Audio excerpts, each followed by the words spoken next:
কাশ্মীরে ভয়াবহ সন্ত্রাসী হামলায় ভারত ও পাকিস্তানের পাল্টাপাল্টি অবস্থানে উত্তপ্ত হয়ে উঠেছে আঞ্চলিক রাজনীতি। এতে দুই প্রতিবেশী দেশের মধ্যে নতুন করে সংঘাতের শঙ্কা সৃষ্টি হয়েছে। এমন পরিস্থিতিতে পরমাণু অস্ত্রধারী দুই দেশের লড়াইয়ে কে জয়ী হতে পারে তা নিয়ে চলছে চুলছেরা বিশ্লেষণ। এছাড়া দুই দেশের সামরিক বাহিনীর সক্ষমতা নিয়েও শুরু হয়ে গেছে আলোচনা। প্রশ্ন হচ্ছে, শুরু হলে এই দুই দেশের মধ্য থেকে কে জিতবে, ভারত নাকি পাকিস্তান? চলুন পুরো বিষয়টি নিয়ে অ্যানালাইসিস করা যাক।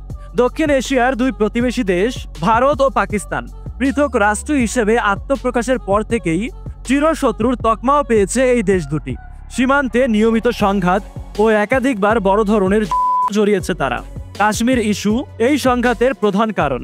সম্প্রতি জম্মু কাশ্মীরে ভয়াবহ এক সন্ত্রাসী হামলাকে কেন্দ্র করে আবারও মুখোমুখি হয়েছে ভারত ও পাকিস্তান। ওই হামলার ঘটনায় পাকিস্তানকে দায়ী করছে ভারত। অন্যদিকে পাকিস্তান এই অভিযোগ অস্বীকার করছে। অভিযোগ পাল্টা অভিযোগের মধ্যে দেশ দুটি পরস্পরের বিরুদ্ধে বড় ধরনের পদক্ষেপের ঘোষণা করেছে। এইদিকে পানি চুক্তি স্থগিতের প্রতিক্রিয়ায় রীতিমতো যুদ্ধের হুমকি দিয়েছে পাকিস্তান। এক বিবৃতিতে হুঁশিয়ারি দিয়ে পাকিস্তানের ন্যাশনাল সিকিউরিটি কমিটি জানায়, সিন্ধুর পানি বন্ধ বা অন্যদিকে প্রবাহিত করার যে কোনো উদ্যোগকে যুদ্ধের উস্কানি হিসেবেই বিবেচনা করা হবে। এমন কিছু করা হলে জাতীয় ক্ষমতার পূর্ণ শক্তি দিয়ে এর প্রতিক্রিয়া জানাবে পাকিস্তান। দুই দেশের পাল্টাপাল্টি এমন অবস্থানে উত্তপ্ত হয়ে উঠেছে আঞ্চলিক পরিস্থিতি। প্রতিবেশী বৈরী দুটি রাষ্ট্র আরও একবার বড় ধরনের যুদ্ধে জড়িয়ে পড়ার শঙ্কা প্রকাশ করেছে অনেক আন্তর্জাতিক অ্যানালিস্টরা।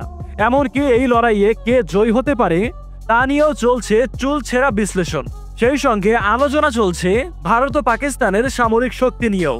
গ্লোবাল ফায়ার পাওয়ারের 2025 সালের রিপোর্ট অনুযায়ী সামরিক শক্তিতে বিশ্বের চতুর্থ দেশ ভারত, আর পাকিস্তান রয়েছে 12 নম্বরে। ভারতের মোট সক্রিয় সৈন্য সংখ্যা 14,55,000, আর এই দেশটির মোট জনসংখ্যা 140 কোটিরও বেশি। ফলে এই দেশের রিজার্ভ সেনা সংখ্যা আকারের দিক দিয়েও অনেক বড়। অপরদিকে পাকিস্তানের সৈন্য সংখ্যা 9,35,800, রিজার্ভ সেনা 2,82,000। রিপোর্ট অনুযায়ী ভারতের ট্যাঙ্ক রয়েছে 4,201টি, আর পাকিস্তানের 2,627টি। ভারতের মোট এয়ারক্রাফট রয়েছে 2,229টি। অন্যদিকে পাকিস্তানের 1,399টি। যুদ্ধ বিমান ভারতের রয়েছে 513টি। অপরদিকে পাকিস্তানের 328টি। ভারতে হেলিকপ্টার রয়েছে 899টি, আর পাকিস্তানের 373টি। ভারতের অ্যাটাক হেলিকপ্টার রয়েছে 80টি এবং পাকিস্তানের 57টি। বিশ্বের যে সকল দেশ পারমাণবিক অস্ত্রের সংখ্যা বাড়াচ্ছে সেই তালিকায় রয়েছে ভারত ও পাকিস্তানও। গত মার্চ মাসে মার্কিন গবেষণা সংস্থা ফেডারেশন অফ আমেরিকান সায়েন্টিস্ট জানায়, ভারতের ভান্ডারে মজুদ রয়েছে 180টি পারমাণবিক অস্ত্র। সমরবিদরা এই প্রসঙ্গে বলছেন, শক্তির দিক দিয়ে পাকিস্তানের চেয়ে এগিয়ে রয়েছে ভারতীয় সেনাবাহিনী। তবে যুদ্ধ শুধু সামরিক শক্তির উপরেই নির্ভর করে না। ভৌগোলিক অবস্থান, অর্থনৈতিক সক্ষমতা, সৈনিকদের মনোবল সবকিছুই যুদ্ধ জয়ের ক্ষেত্রে গুরুত্বপূর্ণ বিষয়। এছাড়া বর্তমানে বিধ্বংসী সব সামরিক অস্ত্রের যুগে যুদ্ধ কিন্তু কাউকেই জেতায় না। যুদ্ধের মাধ্যমে উভয় পক্ষই ব্যাপকভাবে ক্ষতিগ্রস্ত হয়। বিশ্লেষকদের ধারণা, ভারত এবং পাকিস্তানের এই যুদ্ধে কেউই জিতবে না। এই সংখ্যা দুটি দেশকেই পঙ্গু করে দেবে।